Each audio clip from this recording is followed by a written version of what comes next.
Guncangan besar sepak bola Asia. Shin Tae-yong kembali menggema digadang-gadang jadi Dirtek PSSI. Kolaborasi maut dengan John Hartman Asia mulai ketar-ketir.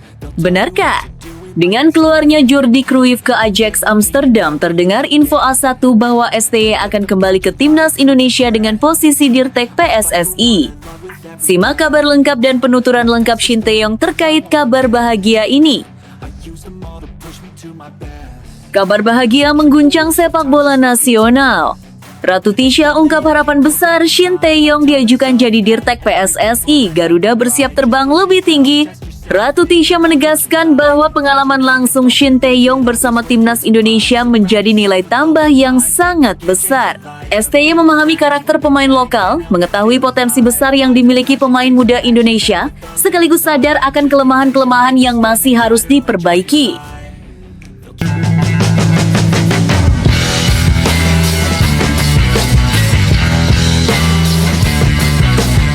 Sebelum kita lanjut ke berita terlengkapnya, alangkah mulianya bagi kalian untuk tekan tombol like dan yang belum subscribe, tolong subscribe channel ini. Guncangan besar sepak bola Asia. Shin Tae-yong kembali menggema digadang-gadang jadi Dirtek PSSI. Kolaborasi maut dengan John Hartman Asia mulai ketar-ketir. Benarkah? Dengan keluarnya Jordi Cruyff ke Ajax Amsterdam, terdengar info A1 bahwa STY akan kembali ke timnas Indonesia dengan posisi Dirtek PSSI. Simak kabar lengkap dan penuturan lengkap Shin Tae-yong terkait kabar bahagia ini. Sepak bola Indonesia kembali berada di persimpangan sejarah. Nama Shin Tae-yong, figur yang pernah menjadi simbol perubahan besar timnas Indonesia, tiba-tiba kembali menggema dengan gaung yang luar biasa kuat. Kali ini bukan sekedar nostalgia atau wacana biasa, melainkan isu serius yang menyebutkan bahwa mantan pelatih timnas Indonesia tersebut digadang-gadang akan menduduki posisi strategis sebagai Direktur Teknik Dirtek PSSI. Isu ini muncul di saat yang sangat krusial. Direktur Teknik PSSI sebelumnya, Jordi Cruyff, secara mengejutkan memilih hengkang dan menerima tantangan baru sebagai Direktur Teknik Ajax Amsterdam, klub raksasa Belanda yang dikenal sebagai kiblat pengembangan pemain muda dunia. Kepergian Jordi tentu meninggalkan lubang besar dalam struktur teknis PSSI. Namun di balik itu semua terbuka peluang emas untuk menghadirkan sosok yang benar-benar memahami sepak bola Indonesia dari dalam. Shin Tae-yong.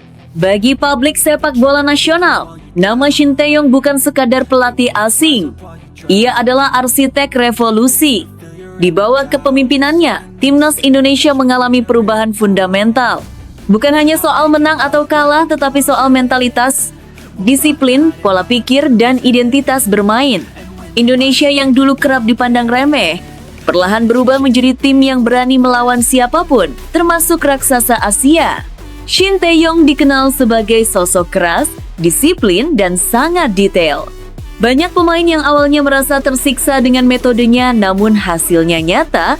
Fisik pemain meningkat, intensitas permainan naik, dan mental bertanding menjadi jauh lebih kuat. Timnas Indonesia tidak lagi mudah runtuh ketika tertinggal, justru semakin berani menekan dan melawan. Kini, ketika namanya kembali disebut-sebut sebagai calon Dirtek PSSI, harapan publik langsung melambung tinggi. Posisi Direktur Teknik bukanlah jabatan sembarangan. Dirtek adalah otak dari seluruh sistem sepak bola nasional. Ia menentukan arah, filosofi, dan kesinambungan dari level usia dini hingga tim senior. Disinilah Shin Tae-yong dinilai sebagai sosok yang sangat tepat. Pengalaman internasional Shin Tae-yong tidak perlu diragukan. Ia pernah membawa Korea Selatan berlaga di Piala Dunia dan mengalahkan tim sekelas Jerman. Ia memahami bagaimana membangun sistem jangka panjang, bagaimana menyiapkan pemain muda agar siap bersaing di level tertinggi, dan bagaimana menyelaraskan filosofi bermain di semua kelompok usia. Jika itu diterapkan di Indonesia, maka fondasi timnas Garuda akan menjadi jauh lebih kokoh dan berkelanjutan. Yang membuat isu ini semakin panas dan menarik perhatian publik adalah potensi kolaborasi luar biasa antara Shin Tae-yong sebagai Dirtek PSSI dan pelatih baru timnas Indonesia John Hartman. Hartman dikenal sebagai pelatih modern dengan pendekatan berbasis data, sport science, serta manajemen tim yang sangat rapi. Ia bukan tipe pelatih instan, melainkan pembangun sistem. Dengan Shin Tae-yong di belakang layar sebagai Dirtek, langkah-langkah John Hartman diyakini akan berjalan sangat presisi. Tidak ada lagi program yang tumpang tindih atau kebijakan yang setengah matang. Semua akan bergerak dalam satu visi besar.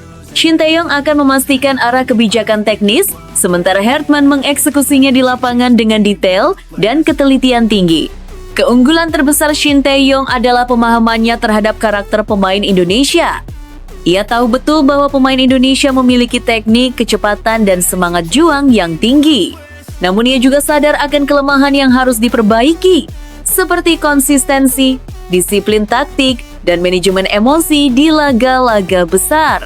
Pengetahuan inilah yang akan menjadi panduan emas bagi Hartman dalam meramu tim yang seimbang antara teknik, fisik, dan mental. Jika duet ini benar-benar terwujud, maka tahun 2026 bisa menjadi titik lonjakan besar bagi timnas Indonesia.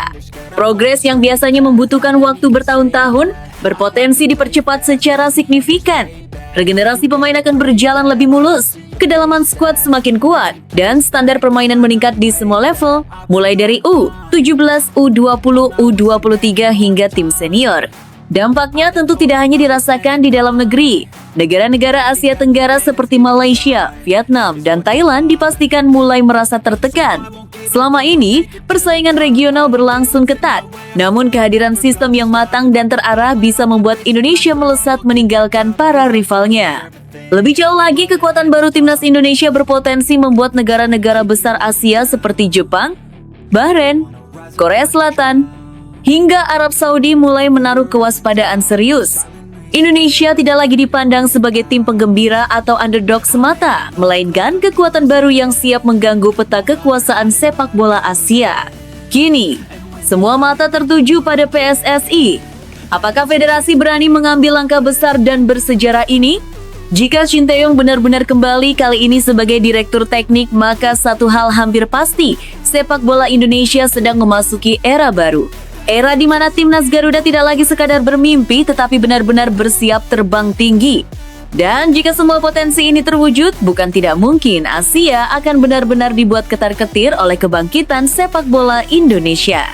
Namun tunggu dulu, setelah admin telusuri secara mendalam bahwa berita di atas adalah karangan belaka dan hoax, ini sebagai edukasi supaya penonton lebih jeli dalam memilih berita.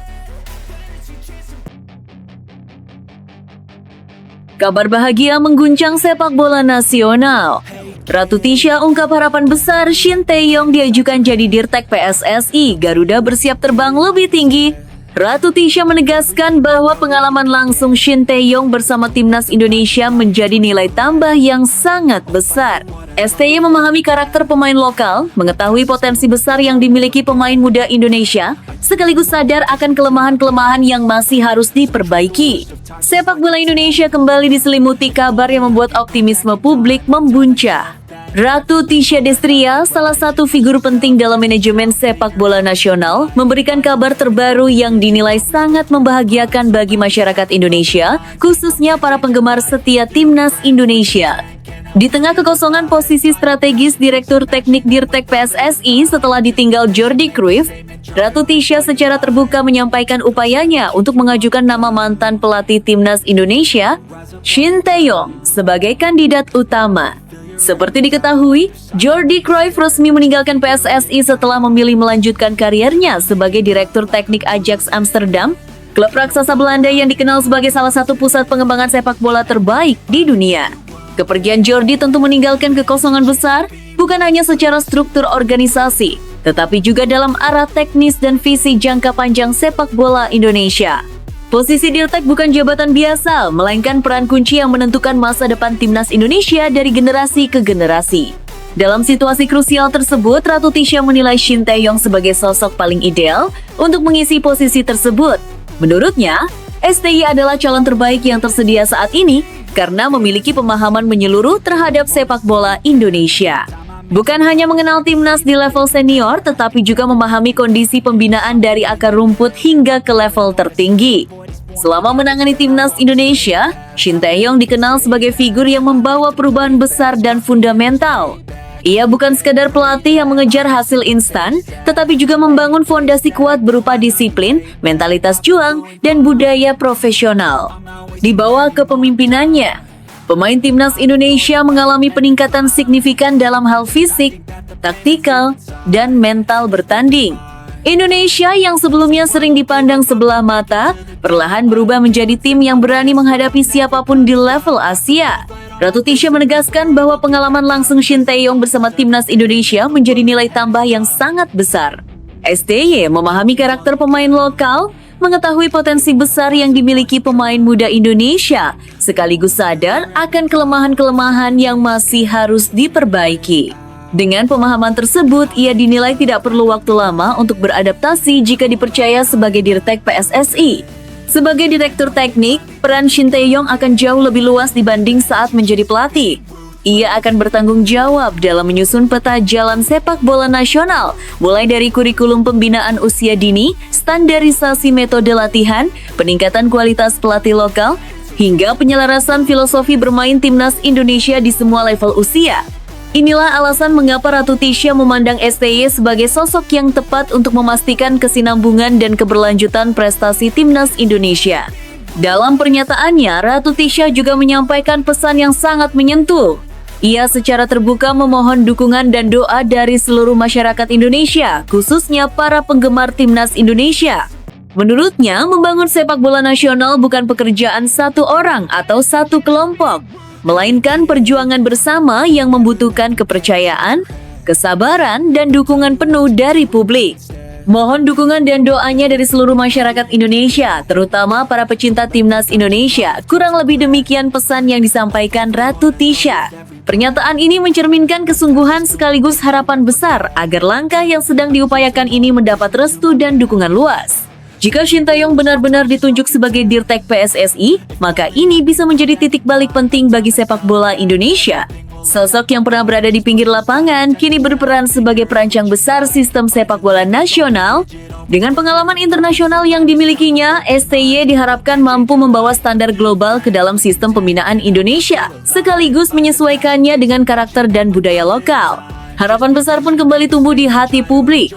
Banyak yang membayangkan timnas Indonesia tidak hanya kuat dalam jangka pendek, tetapi juga memiliki fondasi kokoh untuk bersaing secara konsisten di level Asia bahkan dunia. Timnas yang tidak bergantung pada satu generasi emas semata, tetapi mampu terus melahirkan pemain-pemain berkualitas dari waktu ke waktu. Kini perhatian publik tertuju pada PSSI. Apakah usulan Ratu Tisha akan mendapat lampu hijau? Jika hal itu terwujud, maka kembalinya Shin Tae-yong dalam peran strategis sebagai Direktur Teknik bisa menjadi kunci utama menuju masa depan cerah sepak bola Indonesia. Optimisme kembali menyala dan harapan besar kembali menggantung di langit Garuda. Namun tunggu dulu, setelah admin telusuri secara mendalam bahwa berita di atas adalah karangan belaka dan hoax, ini sebagai edukasi supaya penonton lebih jeli dalam memilih berita. Top Markotop, Bung Binder Singh memberikan penjelasan masuk akal dan bikin bahagia. Efek Mourinho dalam diri John Hartman, sosok pelatih mental baja yang bisa mengubah nasib timnas Indonesia. Ia adalah simbol transformasi. Ia datang ke sebuah tim bukan untuk mengikuti arus, melainkan mengubah cara berpikir pemain, staf, bahkan federasi. Jika dianalogikan, Hartman memiliki aura Jose Mourinho di dalam tim. Simak penuturan lengkap Bung Binder terkait logika strategi terstruktur John Hartman dalam sepak bola secara luas. Sepak bola modern tidak lagi hanya berbicara soal teknik olah bola, skema menyerang, atau formasi di atas kertas. Di era sekarang, aspek mental, psikologi, dan kecerdikan membaca situasi justru menjadi pembeda utama antara tim biasa dan tim pemenang. Inilah mengapa pernyataan Binder Singh, atau yang lebih dikenal sebagai Bung Binder, tentang John Hartman sebagai pelatih modern dengan pendekatan mental dan disiplin tinggi terasa sangat relevan dan menarik untuk dibahas lebih dalam. John Hartman bukan sekedar pelatih dengan CV yang rapi. Ia adalah simbol transformasi. Ia datang ke sebuah tim bukan untuk mengikuti arus, melainkan mengubah cara berpikir pemain, staf, bahkan federasi. Jika dianalogikan, Hartman memiliki aura Mourinho bukan dalam arti meniru sepenuhnya, tetapi dalam filosofi pragmatisme dan kecerdikan taktik yang menjunjung tinggi hasil sebagai tujuan utama. Jose Mourinho dikenal sebagai pelatih yang tidak selalu menyuguhkan sepak bola indah, namun hampir selalu kompetitif. Ia membangun tim dengan fondasi disiplin, organisasi yang kuat, serta mentalitas kami melawan dunia. Pola ini pula yang terlihat jelas dalam cara Hartman membentuk tim. Ia tidak menjual mimpi kosong, tetapi menanamkan keyakinan bahwa kerja keras, disiplin, dan kecerdasan taktik mampu menutup keterbatasan teknis. Salah satu kekuatan utama John Hartman adalah pendekatan mentalnya. Ia memahami bahwa banyak pemain sebenarnya memiliki kemampuan, namun sering gagal karena tidak siap secara psikologis. Tekanan laga, ekspektasi publik, atau bahkan rasa minder terhadap lawan kerap menjadi musuh terbesar. Hartman hadir sebagai pelatih yang berani mengutak-atik mental pemain. Ia membentuk kepercayaan diri kolektif, bukan ego individu. Baginya, tim yang solid secara mental akan selalu lebih berbahaya dibanding tim bertabur bintang namun rapuh. Disiplin menjadi pilar lain dalam filosofi Hartman. Tidak ada pemain yang kebal aturan, nama besar, status bintang, atau popularitas tidak otomatis menjamin tempat di tim utama. Semua diukur berdasarkan kontribusi, kerja keras, dan kepatuhan terhadap sistem. Pendekatan ini memang terasa keras, namun justru inilah yang dibutuhkan oleh tim yang ingin naik level. Disiplin menciptakan rasa keadilan dan profesionalisme, dua hal yang seringkali masih menjadi pekerjaan rumah di banyak tim berkembang termasuk Indonesia.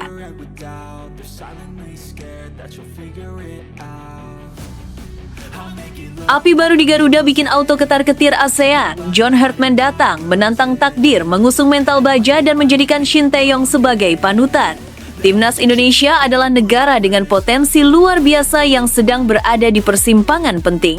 Ia melihat Timnas Indonesia sebagai tim yang tengah naik daun, sebuah kekuatan baru yang dalam beberapa waktu terakhir kerap disebut-sebut sebagai kuda hitam yang menjanjikan, ujar John Hartman bangga. Kedatangan John Hartman sebagai pelatih baru tim nasional Indonesia bukan sekedar pergantian nama di kursi kepelatihan. Ini adalah awal dari sebuah narasi besar tentang ambisi, keberanian, dan perubahan fundamental dalam tubuh sepak bola nasional. Dalam pernyataan perdananya, Hartman tampil lugas, penuh keyakinan, dan tanpa ragu menunjukkan bahwa dirinya datang bukan untuk sekedar menjalani rutinitas, melainkan untuk membangun warisan. Saya sangat bahagia bisa bergabung dengan Timnas Indonesia, ujar Hartman. Kebahagiaan itu bukan tanpa alasan. Baginya, Indonesia adalah negara dengan potensi luar biasa yang sedang berada di persimpangan penting. Ia melihat Timnas Indonesia sebagai tim yang tengah naik daun, sebuah kekuatan baru yang dalam beberapa waktu terakhir kerap disebut-sebut sebagai kuda hitam yang menjanjikan. Gaungnya terdengar di mana-mana. Banyak yang membicarakan Timnas Indonesia, banyak yang mulai waspada, ungkapnya. Namun Hartman juga menyadari, status kuda hitam hanya akan menjadi cerita sesaat jika tidak dibarengi dengan fondasi kuat dan arah yang jelas. Disinilah ia merasa tertantang mengubah potensi menjadi prestasi nyata, bukan sekedar kejutan sesaat. Salah satu faktor terkuat yang membuat Hartman jatuh hati pada Timnas Indonesia adalah para suporternya. Ia menyebut pendukung Garuda sebagai salah satu yang paling militan dan loyal di dunia sepak bola. Di negara manapun Timnas Indonesia bermain, hampir pasti ada suporternya. Jumlahnya banyak, semangatnya luar biasa, dan kecintaannya tulus, katanya dengan nada kagum. Menurut Hartman, supporter Indonesia bukan hanya pengisi tribun, melainkan roh yang menghidupkan tim. Energi, tekanan, dan dukungan yang mereka berikan bisa menjadi senjata ampuh jika dikelola dengan baik. Ia percaya tim besar selalu lahir dari dukungan publik yang besar pula. Menunjukkan keseriusannya, Hartman menegaskan bahwa ia akan tinggal menetap di Indonesia. Ia ingin menyelami sepak bola nasional secara langsung, menonton kompetisi lokal, mendatangi stadion, berbicara dengan pelatih dan pemain, serta menemukan talenta-talenta yang mungkin selama ini luput dari perhatian. Saya ingin mencari pemain seleksi bidikan saya sendiri. Saya ingin melihat dengan mata kepala saya, bukan hanya dari laporan atau statistik, tegasnya. Namun ia juga menekankan bahwa pemain-pemain yang sudah ada di timnas tetap akan mendapat kesempatan yang adil. Tidak ada yang otomatis aman, tidak ada pula yang otomatis tersingkir. Dalam proses seleksi, Hartman menetapkan kriteria yang sangat tegas dan menyeluruh. Ia menilai pemain dari berbagai aspek, kualitas teknik, kuantitas kontribusi, kekuatan fisik, pengendalian ego, disiplin, serta mentalitas bertanding. Baginya, sepak bola modern menuntut pemain yang utuh, bukan hanya berbakat.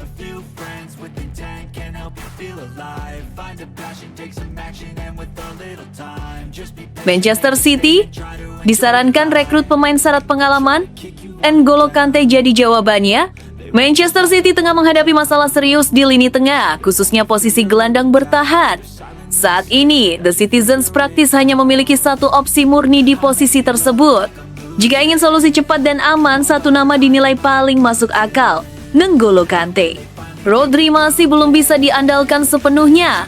Meski telah pulih dari cedera ACL, gelandang asal Spanyol itu kembali harus menepi akibat cedera otot paha yang membuatnya absen cukup lama.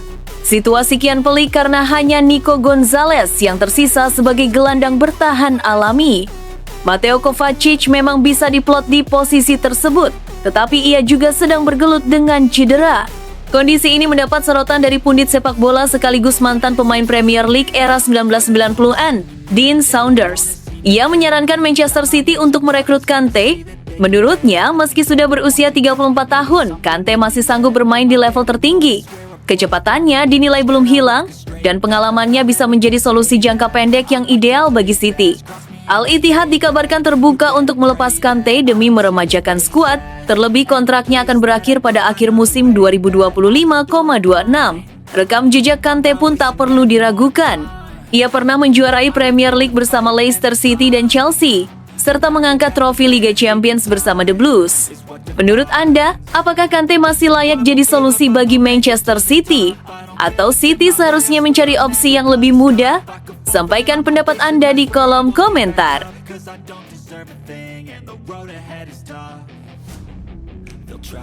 Tak sabar! Manchester United coba percepat transfer Carlos Baleba? Manchester United kembali melakukan manuver di bursa transfer. Klub berjuluk Setan Merah itu dikabarkan berusaha mempercepat kedatangan Carlos Baleba pada bursa transfer Januari 2026. Gelandang Brighton tersebut memang sudah lama masuk radar MU sejak musim panas lalu. Pelatih MU, Ruben Amorim, disebut sangat menyukai gaya bermain Baleba dan menilai sang gelandang cocok dengan skema permainan yang ingin ia terapkan di Old Trafford. Namun, upaya MU pada musim panas lalu menemui jalan buntu setelah Brighton menolak melepas pemain andalannya dan memilih menunggu hingga musim panas berikutnya. Pakar transfer Eropa Fabrizio Romano mengungkapkan perkembangan terbaru, MU disebut masih aktif di balik layar untuk mencoba memboyong Baleba lebih cepat. Komunikasi intens terus dilakukan dengan perwakilan sang pemain, menegaskan ketertarikan besar MU terhadap jasanya. Di saat yang sama, Setan Merah juga kembali menghubungi Brighton untuk meyakinkan agar Baleba dilepas lebih awal. Meski demikian, kabar dari Inggris menyebut MU harus bersabar. Brighton tidak berniat menjual Baleba di tengah musim karena menilai ia masih menjadi bagian penting skuad meski performanya belum setajam musim lalu. The Seagulls memilih konsisten dengan rencana awal, yakni baru membuka pintu penjualan pada musim panas saat opsi pengganti lebih tersedia. Menurut Anda, apakah MU perlu bersabar hingga musim panas atau memaksakan transfer lebih awal? Layakkah Baleba ditebus dengan harga setinggi itu? Tulis pendapat Anda di kolom komentar.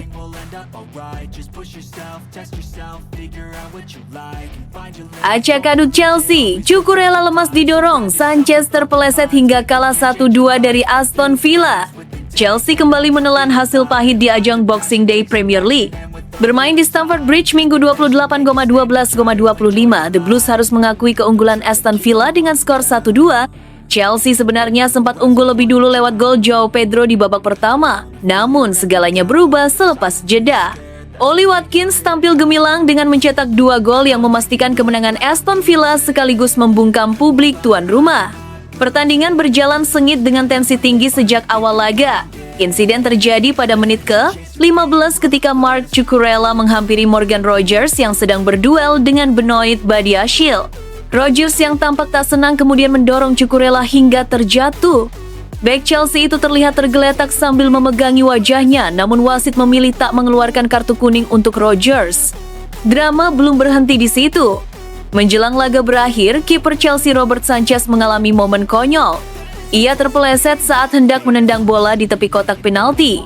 Dalam tayangan ulang, kaki kanan Sanchez tergelincir ketika bola masih berada di tangannya, hingga bola lepas dan kemudian ditendang Enzo Fernandez.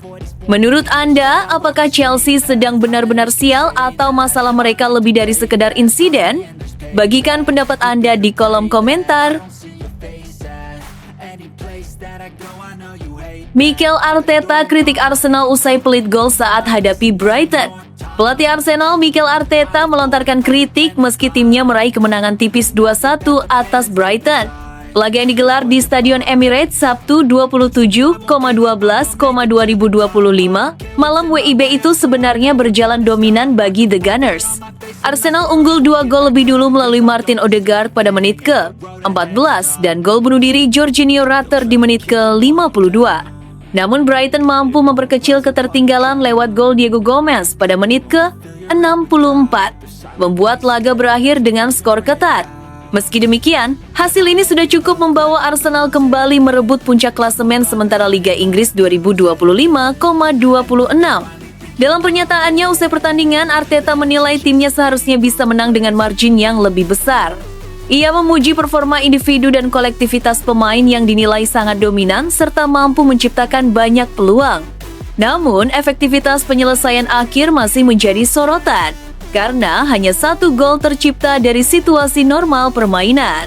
Arteta menegaskan bahwa dengan banyaknya peluang terbuka yang tercipta, skor 2,1 seharusnya tidak terjadi. Meski begitu, ia mengakui ketatnya persaingan di Liga Inggris dan menyebut hal ini sebagai langkah pembelajaran bagi timnya. Arteta juga menyinggung kondisi skuad, termasuk kembalinya Gabi lebih cepat dari perkiraan, yang dinilai sebagai kabar positif berkat kerja keras tim medis. Menurut Anda, apakah Arsenal hanya kurang beruntung atau memang masih bermasalah dalam penyelesaian akhir? Seberapa besar hal ini bisa memengaruhi perburuan gelar? Tulis pendapat Anda di kolom komentar. Liverpool membara usai drama-drama. Liverpool menunjukkan kebangkitan di penghujung tahun. Performa The Reds perlahan menanjak setelah sempat diliputi berbagai drama, terutama yang melibatkan Mohamed Salah. Kini, hasil positif mulai kembali menghampiri Anfield. Pada laga Boxing Day Liga Inggris, Sabtu 27,12,25 Liverpool sukses menaklukkan Wolverhampton Wanderers 2,1 di kandang sendiri. Gol kemenangan dicetak Ryan Gravenberch dan Florian Wirtz, sementara Wolves hanya mampu membalas lewat Santiago Bueno. Kemenangan ini menjadi yang ketiga secara beruntun di Premier League. Hasil tersebut membawa pasukan Arne Slot kembali merangsek ke 4 besar klasemen, menggeser Chelsea ke posisi kelima. 2 kemenangan sebelumnya pun diraih atas lawan-lawan tangguh, yakni Brighton dengan skor 2,0 dan Tottenham Hotspur 2,1. Jika ditotal, Liverpool kini mencatat 4 kemenangan beruntun di semua kompetisi, termasuk saat menundukkan Inter Milan di Liga Champions. Menariknya, kebangkitan ini terjadi setelah periode penuh gejolak. Liverpool sempat diwarnai ketegangan antara Arne Slot dan Mohamed Salah. Sang bintang sempat dicadangkan dalam beberapa laga yang memicu kekecewaan dan wawancara kontroversial dari Salah. Menurut Anda, apakah drama tersebut justru menjadi titik balik kebangkitan Liverpool? Atau performa ini akan diuji saat Salah kembali? Sampaikan pendapat Anda di kolom komentar. Ruben Neves masuk radar Manchester United jelang bursa transfer Januari. Manchester United mulai bergerak menyambut bursa transfer musim dingin dengan fokus utama membenahi lini tengah. Sektor ini dinilai belum mampu memberikan kontrol permainan yang maksimal, terutama dalam menjaga tempo dan stabilitas saat menghadapi tekanan. Untuk itu, nama Ruben Neves kini mencuat sebagai target utama setan merah. Menatap musim 2026, Manchester United memprioritaskan kehadiran gelandang berpengalaman yang mampu menjadi poros permainan. Pelatih Ruben Amorim disebut ingin membangun tim dengan karakter dominan, tenang saat menguasai bola serta kuat secara mental. Ia membutuhkan sosok gelandang yang atletis, dinamis, dan tetap dingin dalam situasi krusial. Di tengah keterbatasan opsi realistis pada bursa transfer paruh musim, United mulai mengerucutkan pilihan. Ruben Neves dinilai sebagai kandidat paling masuk akal untuk didekati. Saat ini, gelandang asal Portugal tersebut menjadi pengatur permainan utama di Al Hilal. Pengalamannya yang panjang di Premier League bersama Wolverhampton Wanderers membuat Neves tidak perlu adaptasi lama jika kembali ke Inggris. Menurut Anda, apakah Ruben Neves sosok ideal untuk mengisi lini tengah Manchester United? Tulis pendapat Anda di kolom komentar. Enzo Maresca pastikan Estevao dan Liam Delap siap tampil saat Chelsea jamu Aston Villa. Kabar positif datang dari kubu Chelsea jelang laga melawan Aston Villa pada Minggu 28,12/2025. Pelatih Enzo Maresca memastikan Estevao dan Liam Delap sudah kembali pulih dan berpeluang tampil di pertandingan tersebut.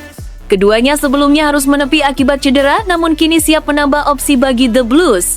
Estevao sempat absen dalam 2 laga terakhir karena cedera otot, Sementara Liam Delap lebih lama menepi setelah mengalami masalah pada bahu.